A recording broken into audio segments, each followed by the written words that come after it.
உங்களுக்கெல்லாம் ஒரு மாநாடு நடத்தணும், ஒரு கூட்டம் போடணும் அப்படின்னா 5 மாதம் 6 மாதம் ஆகும், எல்லாமே இருக்கும். எங்களுக்கு அப்படி இல்லை. தலைவர் தளபதி வருகிறார் இந்த இடத்துல அப்படின்றத 1 மணி நேரத்துக்கு முன்னாடி அவங்களுக்கு மக்களுக்கு தெரிந்தால் போதும்.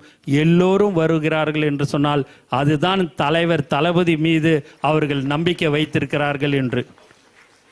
நான்லாம் பார்த்தீங்க அப்படின்னா பல தடவை நான் சொல்லியிருக்கிறேன், நான் சட்டமன்ற உறுப்பினராக இருந்திருக்கிறேன். சட்டமன்ற உறுப்பினர் பதவி என்பது 5 வருடத்துக்கு வரும் போகும். தளபதி ரசிகர் என்ற பதவி எனக்கு கடைசி காலம் வரைக்கும் இருக்கும் என்று சொன்னேன். அதுதான் இன்று என்னை இந்த இடத்துல நான் இன்று ஒரு அமைச்சராக நிற்கிறேன் என்று சொன்னால் அது தலைவர் தளபதியால் மட்டும்தான் சாத்தியம் என்று தெரிவித்துக் கொள்கிறேன். நான் டி நகர் தொகுதியில் என்னுடைய மக்கள், டி நகர் தொகுதி மக்களுக்கு நான் நன்றியை இந்த நேரத்தில் தெரிவிச்சுக்கிறேன். டி நகர் தொகுதியில் பார்த்தீங்கன்னா வெறும் 4 நாள் தான் நான் போய் ஓட்டே கேட்டேன். ஆனால் எனக்கு ஓட்டு போடலைங்க, தலைவர் தளபதிக்கு தான் ஓட்டு போட்டாங்க. 234 தொகுதிகளையும் தலைவர் தளபதிக்காக தான் எல்லாருமே வந்து ஓட்டு போட்டாங்க. அது மட்டும் இல்லாமல் எந்த ஒரு